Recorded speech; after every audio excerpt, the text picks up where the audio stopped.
name is Adrian Mercer. I was 26 years old when I accepted a night shift position at a remote lodge in the Canadian Rockies. And though I had taken jobs in isolation before, I had never encountered anything quite like what I found there. I am stating my name formally because the memory of that winter still clings to me, and if I am to tell this in full, I want to be clear that it was me, Adrian Mercer, who lived through it. There is no exaggeration in this account, no embellishment, only what I saw, what I heard, and what I felt when I was alone in those mountains at night. The lodge sat on the edge of a frozen lake, reachable by snowmobile or a narrow road that was plowed once a week. Guests came mostly in summer for hiking and fishing, but in winter the building stood nearly empty, a husk of wood and stone that seemed older than it should have been.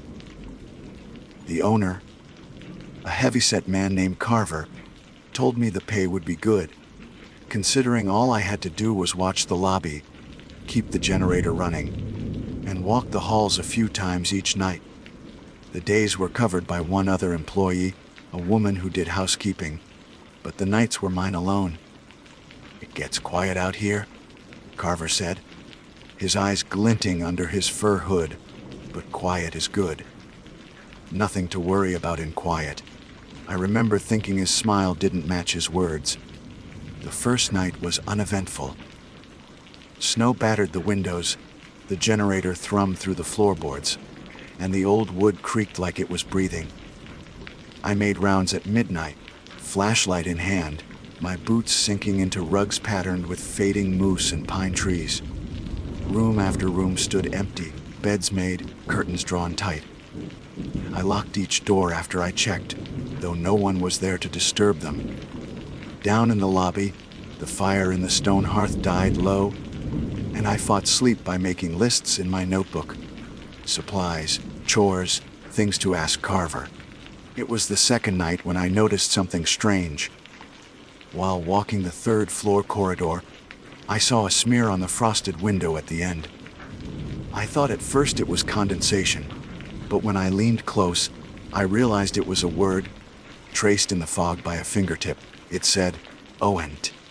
Just that, nothing else. The air in the hall was icy, colder than anywhere else in the building, and though I wiped the glass clean with my sleeve, I couldn't shake the chill that climbed into my chest. The following night, I heard footsteps above me while I sat in the lobby at 2 a.m. There was no fourth floor, only the sloped roof and the attic used for storage. The steps went slow, deliberate, heel to toe, crossing from one end of the ceiling to the other. I told myself the wind could carry sound strangely, that old timber shifted under snow, but when I went up to check, flashlight cutting through dust, I found only trunks and moth-eaten linens. No footprints marked the floor.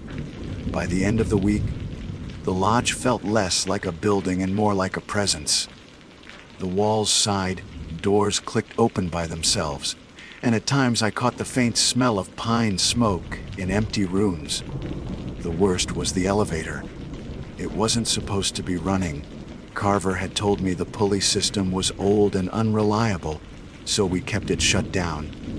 Yet twice I found the doors open on different floors, the bulb inside buzzing, the carpet damp as if someone had stepped out into the hall.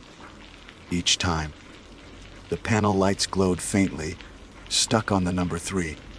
I confronted Carver about it during his weekly visit with supplies. He set 2 crates of canned goods on the counter, grunted, and barely looked at me as I described what I'd seen. Finally, he said, "Best not to pay attention.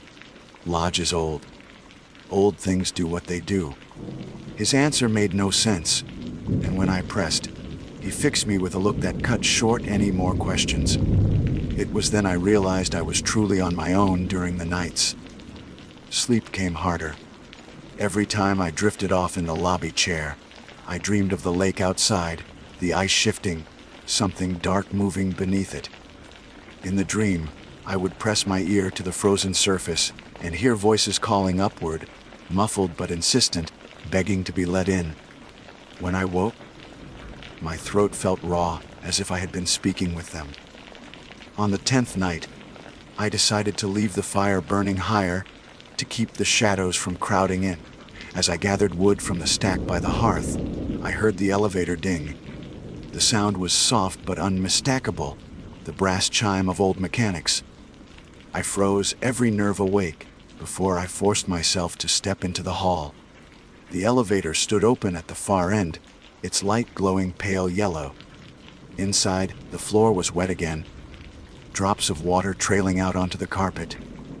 I raised my flashlight, followed the damp footprints down the corridor, and stopped when I saw they led to room 309. That door should have been locked. I carried the master key with me at all times, and no guest was checked in. But as I drew closer, I saw the handle was turned downward, the door cracked an inch wide. My breath fogged the air as I nudged it open. The room lay in darkness except for moonlight spilling through the curtains. On the bed lay the impression of a body, the sheets pressed down in the shape of a back, shoulders, legs. Yet the bed was empty. The mattress rose slowly, as though something had just stood up and moved away. The closet door creaked. I swung the flashlight toward it, the beam trembling in my grip. Nothing but coats hung there, still and harmless. Yet from somewhere in that small, airless space, I heard a whisper, low and strained, repeating the same word over and over. Stay. I slammed the door shut, locked the room, and nearly ran down the corridor, the echo of that whisper following me all the way to the stairwell. That was when I started keeping the notebook differently. Instead of supplies and chores, I began writing times, dates, what I saw, what I heard. Each entry felt heavier than the last, as though recording it gave the events more power. But I couldn't stop myself. I needed proof, if only for my own sanity. Proof that something was happening in that lodge, something no one wanted to admit. By the 12th night, I wasn't sure what belonged to waking and what belonged to dreams anymore. I would blink at the fire and see faces in the flames, or step into the hall and find the wallpaper subtly changed, the moose pattern staring back at me with human eyes. The word returned on the window too. Not just Dion, this time, but a longer phrase, traced out with wet lines. Diod, OUP. I stared at it for a long time, my breath misting the glass beside it, and I realized with a sinking in my chest that whoever, or whatever, was leaving these messages wasn't warning me to stay away. It was pleading with me, like someone desperate to stop a mistake already unfolding. I wish I had left then, but the snowstorms had grown heavier, the road long since closed, and my pride told me I could last the season. After all, the pay was good. I told myself that every night as the lodge grew stranger, as the shadows thickened and the whispers crawled closer, I told myself nothing here could truly touch me. But I was wrong. The storm outside grew worse as the night stretched on. Snow hissed against the windows like sand thrown by an unseen hand, and the lodge seemed to shrink under the weight pressing down from above. I kept the fires burning in the lobby and wrapped myself in blankets, but no amount of heat touched the cold that had taken root inside the halls. It wasn't just winter cold. It was the kind that seeped into the marrow, whispering to me in silence, convincing me I was not alone. On my 14th night, I noticed the clock in the lobby had stopped.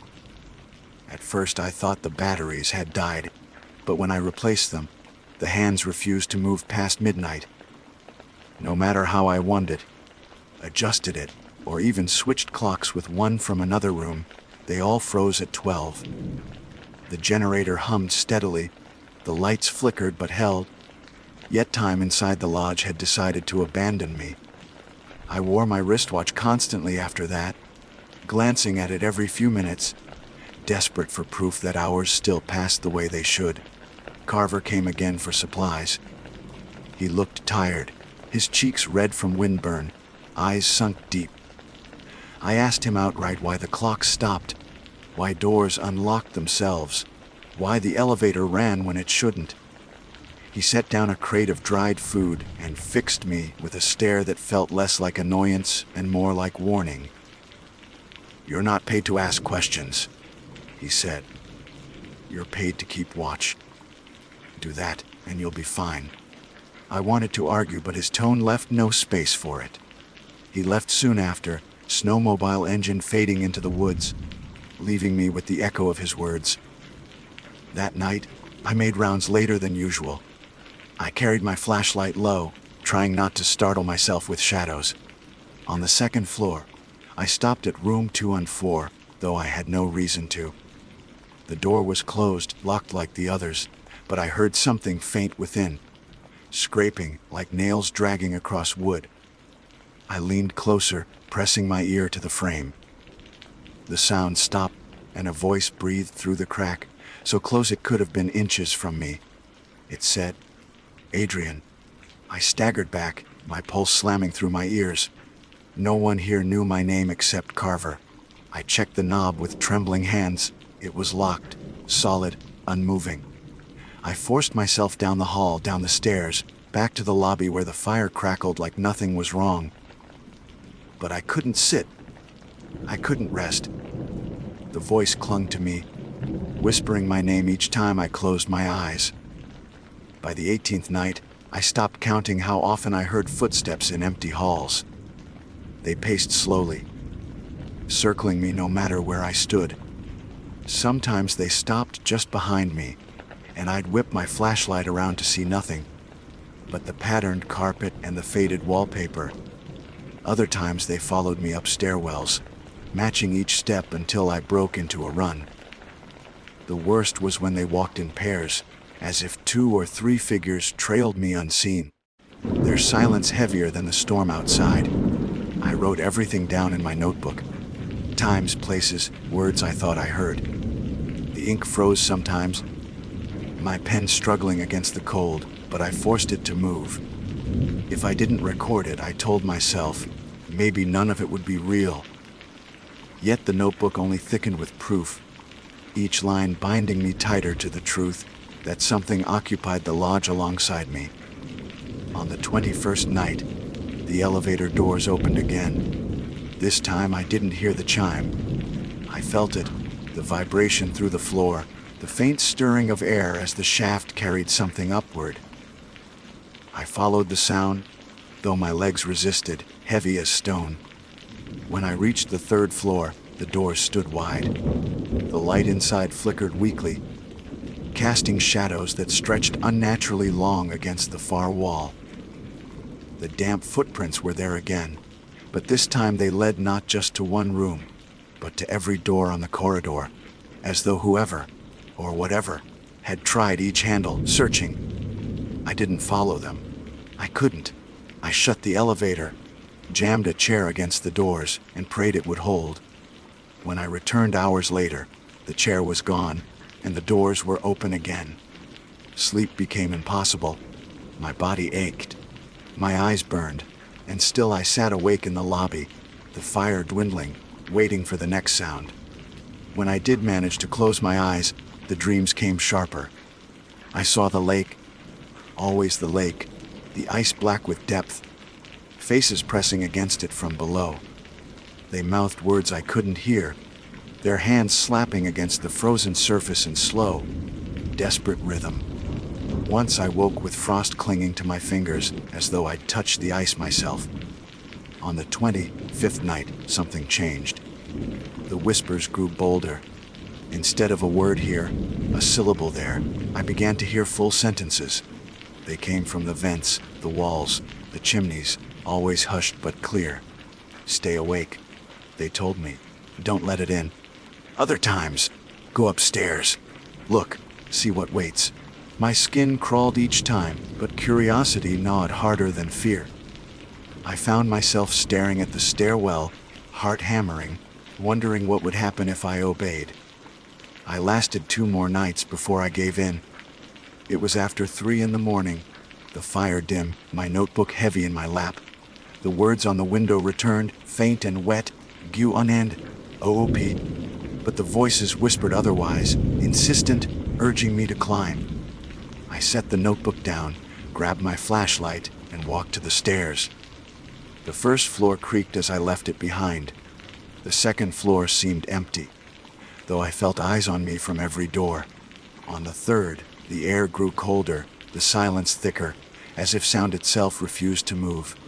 My flashlight beam wavered across doors, peeling wallpaper, the wet prints leading ahead. They stopped in front of room 309. The handle hung loose, unlocked. I knew what I would find. I had seen the shape in the bed before, but still I pushed the door open. The room looked unchanged. Moonlight through curtains, bed neatly made, air sharp with cold.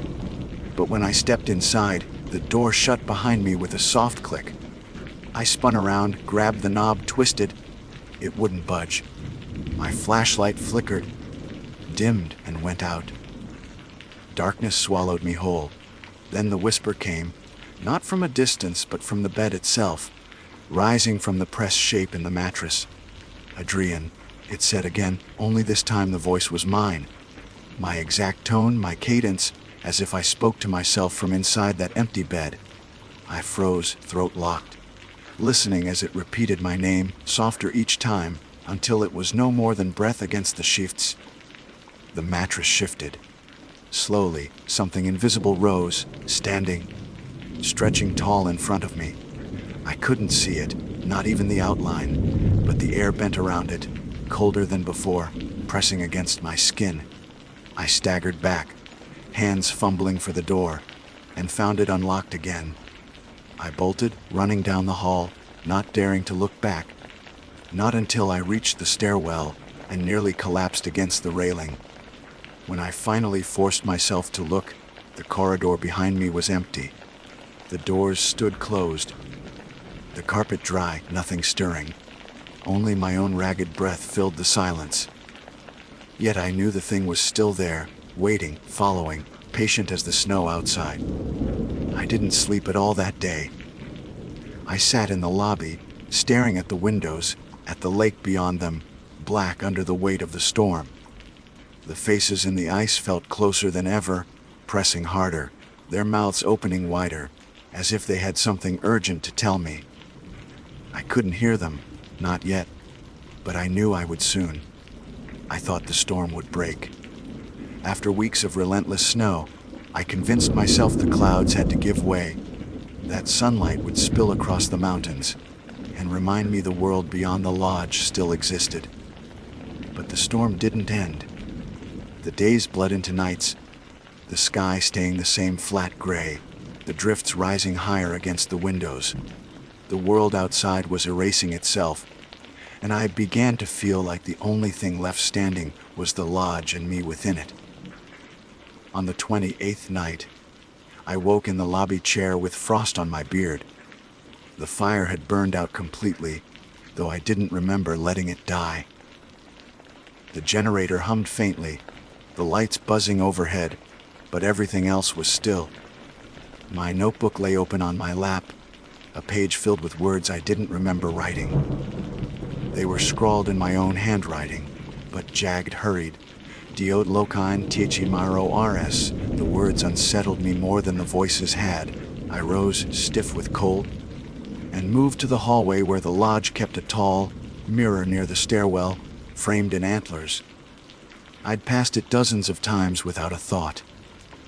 But as I approached, something felt wrong. The reflection was too dark, the angle too sharp. When I lifted the flashlight, the glass didn't show me at all. It showed the lobby behind me empty, fireless, but no trace of me standing there. My breath fogged the surface, and only then did my face appear, late, as though dragged reluctantly into place. I backed away, heart hammering, and draped a blanket over the mirror until it vanished from sight.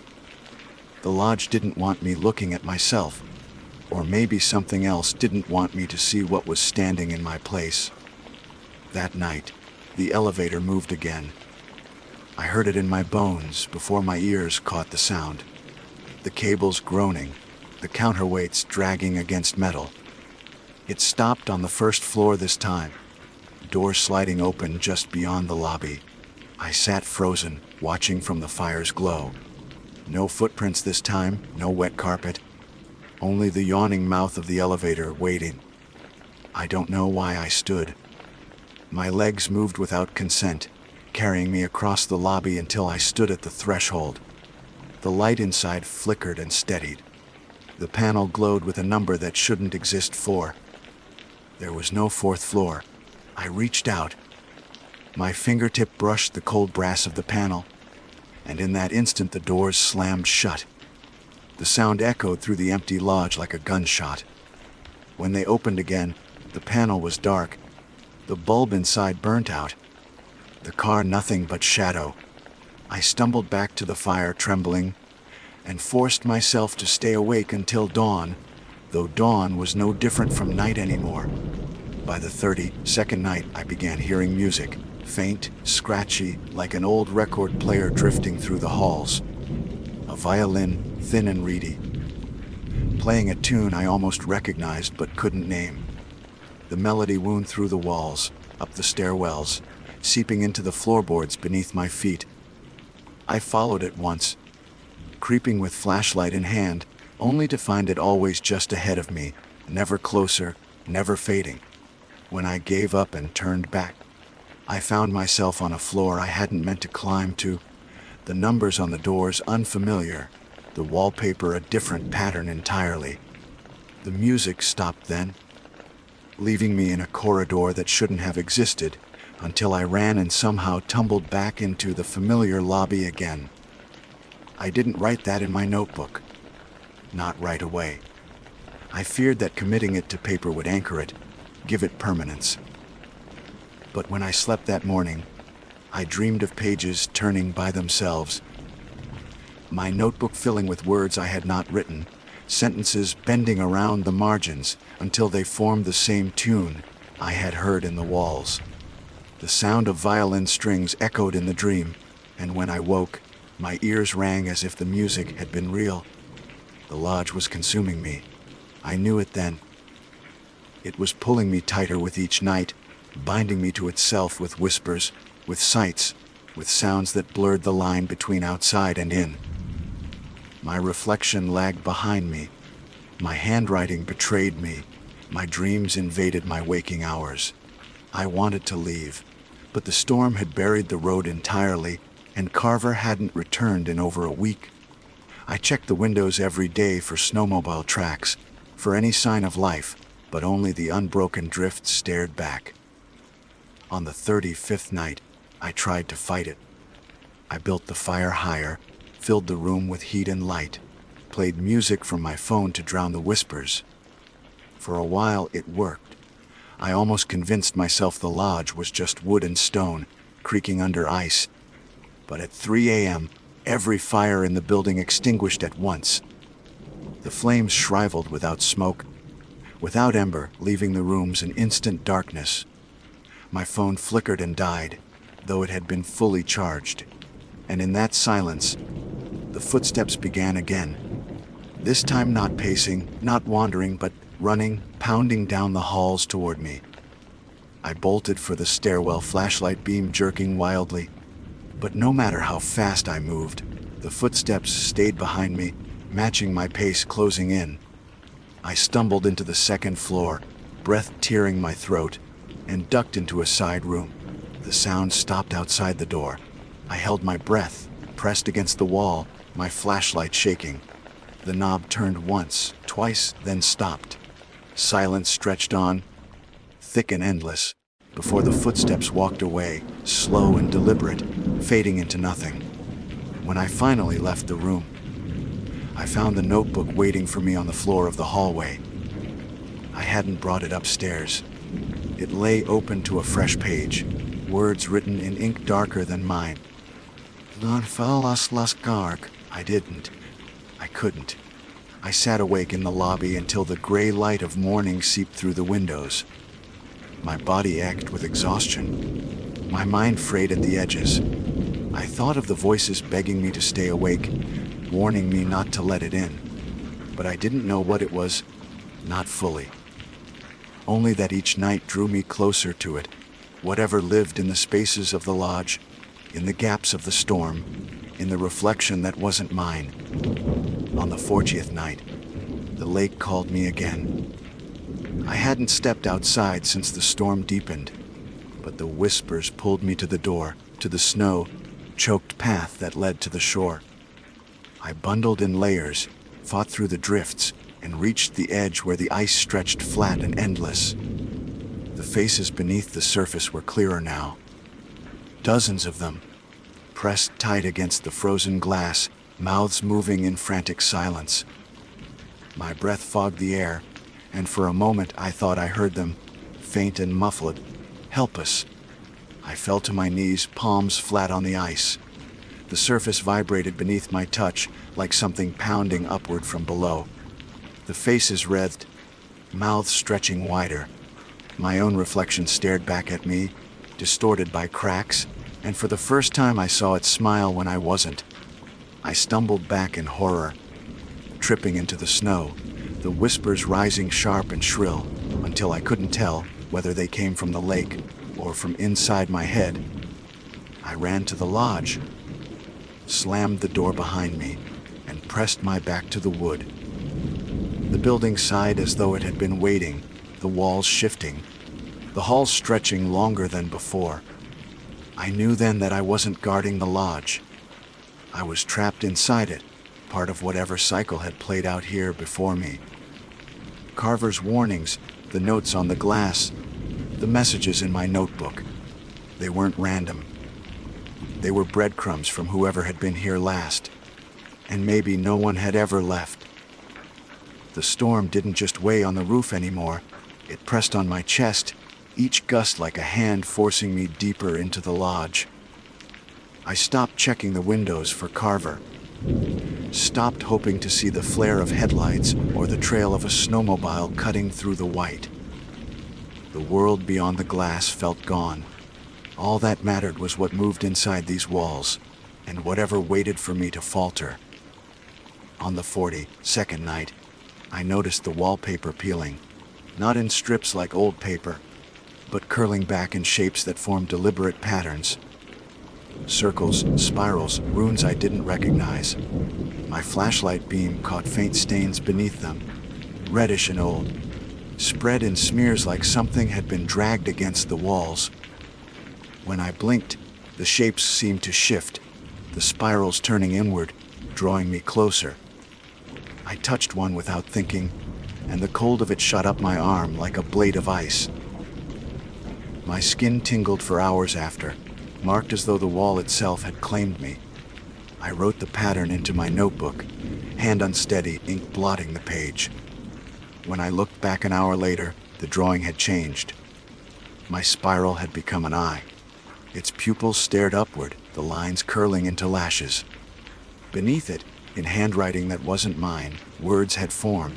ITSTHROGHWORU. I tore the page out and burned it in the fireplace, but the flame sputtered and nearly died before catching. Ash floated upward, circling in the chimney draft, as though reluctant to leave. The eye lingered in my mind all night, until even when I closed my lids, I saw it staring from behind the dark. Sleep became a punishment. Every time exhaustion dragged me under, I felt myself pulled into the lake again, the faces writhing, their mouths stretching open until sound finally escaped. They didn't just beg this time, they screamed. The noise was deafening, a chorus of agony that rattled the ice and split it in fractures. I woke gasping, sheets soaked, certain I had been underwater. My lips tasted of salt, though there was no sea for hundreds of miles. By the 45th night, the lodge had begun rearranging itself. Hallways bent longer, doors opened onto different rooms than before. Once I stepped into what should have been the kitchen and found myself staring at the antler. Framed mirror from the stairwell instead, the blanket I'd draped gone. My reflection staring back too quickly again. I staggered backward, heart hammering, and when I turned, the kitchen door stood behind me, as though nothing had shifted. The violin music returned, but louder, no longer faint, It filled the halls, echoing from the rafters. I followed it against my will, my boots dragging over the rugs, until I reached the attic ladder.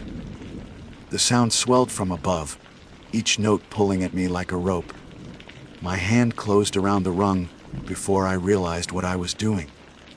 The wood was ice, cold, and the air from the attic smelled of damp earth, not dust. Climbed halfway before I saw movement in the gloom above. A figure hunched in the corner, bow dancing across invisible strings, head cocked at an unnatural angle. It didn't look up, didn't stop playing, but the sound burrowed into my skull until my teeth ached. I scrambled down, slammed the attic hatch shut, and dragged a dresser beneath it. Still, the violin played on through the night, a mocking lullaby I couldn't escape. On the 47th night, I heard a knock at the front door. My heart nearly broke with relief. I ran to it, fumbling with locks, and flung it open to the storm. But no one stood there. The snow on the porch was undisturbed, smooth as glass. Yet the knocking continued, 3 beats steady, insistent. I slammed the door shut and pressed my ear against the wood. The knocking sounded again, this time from inside the doorframe itself, as though the wood had hollowed to let something in. The voices from the vents grew clearer after that. They didn't whisper anymore. They spoke in fragments, different tones overlapping like a crowd. Sometimes they repeated my name. Sometimes they laughed. Other times they warned me with urgency. Don't eat. Don't drink. Don't look. Their words tangled until I couldn't tell warning from trickery. I obeyed nothing and obeyed everything, paralyzed between their demands. By the 50th night, the fire no longer kept its warmth. Flames danced bright, but the air around them was cold enough to fog my breath. I sat hunched in blankets, watching the shadows on the walls stretch into shapes that didn't belong to me. One leaned close, its arm bending across the rug, its hand resting beside mine though no one was there.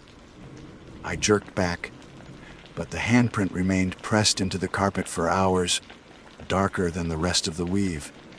I stopped writing in the notebook, fearing it more than the lodge itself. But the notebook didn't stop. I found it on the counter in the morning with new pages filled, words in cramped black ink, fty niche, fty lieft. Beneath it, a crude drawing of the lake split down the middle, faces spilling upward like bubbles breaking surface. My hands shook as I tore the page out, but the next morning it was back again, copied as if the lodge itself wanted me to see. On the 51st night, the elevator waited for me. Its doors stood open, light steady, the panel glowing not with 1, 2, or 3, but with 8. I stood frozen, breath shallow, knowing if I stepped inside, I would not return. The voices surged in my head, some begging me to stay away, others urging me to enter. My knees weakened, every muscle pulling toward that yawning mouth. I forced myself to back away, inch by inch, until the doors slid shut with a hiss that sounded almost disappointed. That was the first time I cried. Not from fear, but from the weight of knowing I was already caught. Whatever lived in this place had me marked, measured, claimed. My name had been spoken by walls. My reflection had betrayed me. My words were no longer mine. Whether I survived the season or not no longer mattered. The lodge was remaking me in its image, night by night. By the 55th night, I hardly recognized myself in the cracked mirror above the sink. My skin looked pale as wax, my eyes sunken, my lips blue despite the blankets. When I moved, the reflection lagged, smiling faintly when I didn't. I smashed the mirror with my fist, shards scattering into the sink, but later when I returned, the glass was whole again, unbroken, waiting for me to look. The lake began to call in daylight too. I'd glance at the windows and see the faces pressed closer, their eyes wide, mouths stretching open. I knew if I went outside again, I wouldn't return. The ice would split, the water would drag me down, and I would join them in silence. Still, part of me longed for it. The relief of sinking, the release from the lodge's grip. But another part feared. That was the very fate waiting for me, that my body and soul were already halfway beneath the surface. The voices agreed. Half here, they whispered, half below, and so I sat by the fire that gave no warmth. Notebook open with words I hadn't written, listening to the violin scratching from the attic, and the elevator humming in the distance. And I understood at last that survival was not the question anymore. The question was how long I could resist becoming part of the lodge itself. By the 56th night, my body existed only as a tether to something else. My hands no longer felt like my own when I wrote in the notebook. My reflection lingered in glass. My voice echoed seconds after I stopped speaking, as though a second Adrian lived just behind me. I'd catch glimpses of movement in my peripheral vision, the outline of myself walking the opposite way down the hall. I stopped looking into mirrors, stopped listening to echoes. I was afraid one night the other me would turn and not disappear. The lodge changed further. The wallpaper spirals grew into full shapes, doors where no doors had been, stairwells leading upward into dark that smelled of wet earth. Sometimes I'd wake in the lobby chair and find myself staring down a corridor I didn't remember existing. The carpet new, the lights buzzing steady as if it had always been part of the lodge. Other times the familiar hallways shortened, doors sealed shut as if swallowed whole. I stopped making rounds because there was no point. The lodge was rewriting itself faster than I could keep track. The voices no longer whispered. They spoke in unison now, filling the vents, vibrating through the floorboards. They didn't just say my name or issue broken warnings. They told stories, tales of others before me, caretakers who had worked the night shift, who had stayed awake too long or fallen asleep too soon. Some wandered into the lake. Some rode the elevator and never came back. Some answered the music and lived in the attic now, bowing endless notes to keep the storm raging. They told me I was not the first and would not be the last. Their voices overlapped until I couldn't tell one story from another, but all ended the same way, with someone vanishing into the lodge, leaving only whispers behind. On the 60th night, the elevator chimed again. The doors opened and the panel glowed with the infinity symbol, steady, unwavering. I stood across the lobby, every muscle trembling. My other self stepped into view then. Not reflection, not shadow, but solid. He looked exactly like me, but his eyes were empty, pupils drowned in black. He raised a hand, beckoned once, and walked into the elevator. The doors shut behind him. I waited for hours, heart pounding, unable to move. When the doors finally opened again, the elevator was empty, but my notebook lay on the floor inside, open to a fresh page. I picked it up with shaking hands. The words read, "Aloneatnight." The music grew unbearable after that. Day and night, the violin scraped from the attic, strings fraying into screams. I shoved the dresser tighter against the hatch, nailed boards across it, but the sound only grew louder, vibrating through the ceiling until dust rained down in steady streams. I screamed for it to stop, begged, prayed, but the music only changed into a rhythm that matched my heartbeat, quickening each time I grew afraid. By the 62nd night, I began to see them, the other caretakers. They appeared in the hallways at the edge of light, their faces pale, eyes hollow. Some wore uniforms older than mine, names stitched in thread faded with years. They didn't speak. They only watched, waiting. When I blinked, they vanished, but the carpet stayed damp where they had stood, footprints trailing away toward rooms that no longer opened. I stopped eating. The food tasted of ash, each bite turning rancid in my mouth. I stopped drinking too, though my throat cracked and bled from thirst.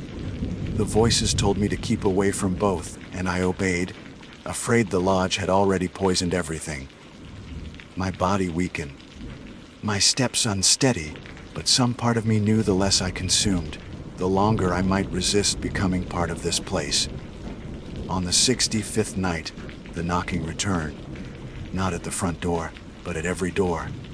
A chorus of raps, polite and steady, echoing through the hallways, all in rhythm. I covered my ears, curled by the fire, but the sound burrowed into my bones. When it stopped, the silence was worse. I checked the doors the next morning. Every one stood open, though I knew I had locked them. Inside, each bed bore the imprint of bodies that weren't there, sheets pressed down, pillows indented with heads invisible. The lake grew louder too, even from inside. I heard the ice groaning, cracking, voices beneath shrieking like whales in distress. I woke one morning with frost crusted across my lips, lungs aching with cold. My notebook had slid from my lap during the night, opened on the floor. The words sprawled across the page were written in the same jagged hand I had seen before. Y-O-B-L-L-E-Y. By the 70th night, I began to believe it. I moved like a man underwater, sluggish, my limbs heavy, the air thick around me. Each step echoed like I was walking through liquid. My reflection confirmed it. When I dared to glance into the bathroom mirror, water streamed down my face though I was dry. My eyes blurred as though submerged. I smashed the mirror again, but when I returned later, it was whole once more, reflection waiting patiently. That was when the faces came inside. I saw them first in the corners, pale and stretched, pressing against the wallpaper like figures behind thin ice. Their mouths moved soundlessly, then split wide in screams I could not hear. When I blinked, they were gone, but the spirals on the walls had grown sharper, darker, etched into the wood beneath the paper. The 72nd night nearly broke me. The fire refused to light no matter how much wood I piled. My matches struck flame that died instantly, smothered by air too heavy to breathe. I sat in darkness, my only light the weak glow of the elevator panel as it hummed open again. The infinity symbol blinked steadily, patient. I clutched the notebook to my chest and whispered to myself until morning, though I don't remember what I said. Carver hadn't returned in weeks. The world beyond the storm might not even exist anymore. I began to wonder if he had ever returned, or if my memories of him at all were part of the lodge's trick. Maybe I had been alone here the entire time, hearing only the lodge itself, wearing its mask of Carver's voice when it needed me to stay. By the 75th night, I could no longer deny it. I was unraveling. My notebook pages filled themselves faster than I could tear them out. I would close it, set it aside, and minutes later find it open again, words fresh and bleeding through the paper. Wayubalanji, Jonus, Thlukitanj. The handwriting shifted between mine and others, as if all the caretakers before me were adding their voices to its demand. I tried to burn the notebook in desperation. I threw it into the fireplace, piled logs high, struck matches until finally the flames caught. For a moment, the pages curled and blackened, smoke rising. Then the fire sputtered, died, and when the smoke cleared, the notebook sat whole again on the hearth, unmarked, waiting for me to pick it up. I screamed and hurled it across the room, but when I looked down a moment later, it was already back in my hands. The violin above me reached a frenzy that night, bowing faster than human arms should allow, strings snapping and reforming in endless shrieks. My body trembled with each note, my teeth rattling, ears bleeding from the pitch. The hatch upstairs rattled against the boards I'd nailed down, rising and falling with something pounding beneath. I pressed my back against the wall, tears streaming, begging for silence. The music only grew louder, until I could hear my own heartbeat threaded through its rhythm. And then, for the first time, the voices fell quiet. In that silence, I understood what they had been warning me of all along. It wasn't the faces in the ice or the figures in the halls. It wasn't the elevator, or the reflections, or even the music. It was what came when all of those fell still, when the lodge itself grew silent, waiting. I realized then that the silence meant something was finally coming. The silence was worse than any sound. The lodge breathed with its own rhythm, a constant backdrop of creaks, groans, and whispers that had filled every night. But when all of that drained away, I felt exposed, as if the very air was leaning in to listen. I sat in the lobby chair, fire long gone to ash, notebook heavy on my lap, and realized that for the first time in 76 nights, the building wanted me still. I didn't move. I barely breathed. The clock on the wall remained frozen at midnight, its hands refusing to tick, yet my wristwatch told me it was well past 3. The silence spread wider, seeping into my chest, flattening my heartbeat until I thought it might stop. That was when I heard the floorboards sigh in the hallway. The sound of weight pressing down, deliberate and slow. I gripped the flashlight, though I knew it was useless. The beam shook in my hand, cutting a tunnel through the dark, and there in the hall stood my other self. He was clearer now, not a reflection, not a shadow. He was me, exactly me, but his body seemed stretched thin, as if made from smoke-given flesh. His eyes glowed faintly, black pools rimmed in pale light, and his mouth curled into a smile that didn't belong to me. He stepped forward, and the air grew heavier. My chest caved with each breath. He didn't speak with words, but I heard his voice inside my head, layered with a dozen others. It's time. I backed into the lobby, heart racing, though there was nowhere to run. Every door I had locked stood wide, hallways lengthened into black corridors that didn't end. My double kept coming, slow, deliberate, certain. Behind him, shapes moved, figures of the caretakers before me, their faces pale, eyes hollow, their mouths stretched into open silence. They trailed him like a court of shadows, filling the hall, spreading toward me. I raised the flashlight higher, but its beam sputtered and died, swallowed whole. In the darkness, I could still see them, clearer than light allowed. My other self reached the edge of the lobby and stopped. The figures fanned out, encircling me, pressing close without touching. The silence deepened until my own pulse was the only sound, thudding in my ears like a drum. Then the elevator chimed. Its doors slid open with a hiss, and the panel glowed steady with that impossible symbol. The air rushed inward, pulling at my clothes, dragging me toward it. My double gestured, hand outstretched, inviting me to step inside.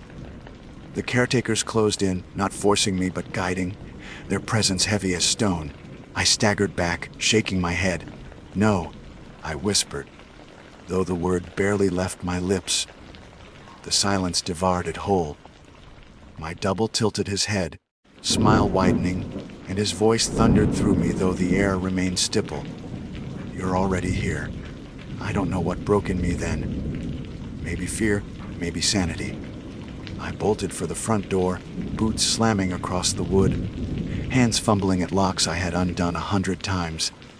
The door burst open, and the storm crashed over me. Snow whipped across my face, wind clawing at my skin, but I ran. I plunged knee deep into drifts, lungs burning, the lodge's glow shrinking behind me. I thought I had escaped.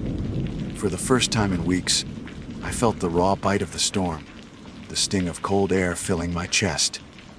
But as I stumbled toward the lake, the snow thinned, the wind dulled, and silence pressed close again. The faces in the ice waited, dozens, maybe hundreds, all straining upward, their eyes locked on me, their mouths opened, and this time sound erupted. Not whispers, not screams, but my own name, shouted in unison. Adrian. The ice cracked beneath my boots. Lines split outward like veins, water surging dark below. I scrambled back, but the fractures chased me, stretching to the shore. My reflection split across the shards, each piece of me smiling differently, some laughing, some screaming.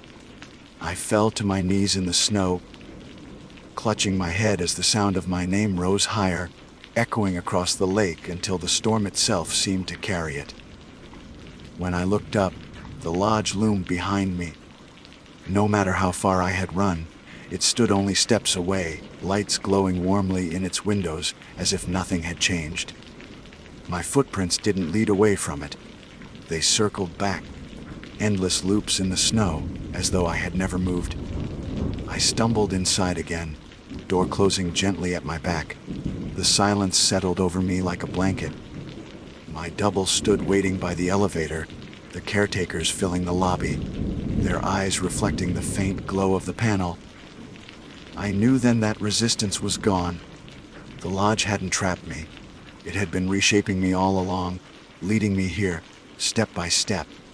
My notebook slipped from my hand. It fell open on the rug, pages fluttering, fresh ink bleeding across them.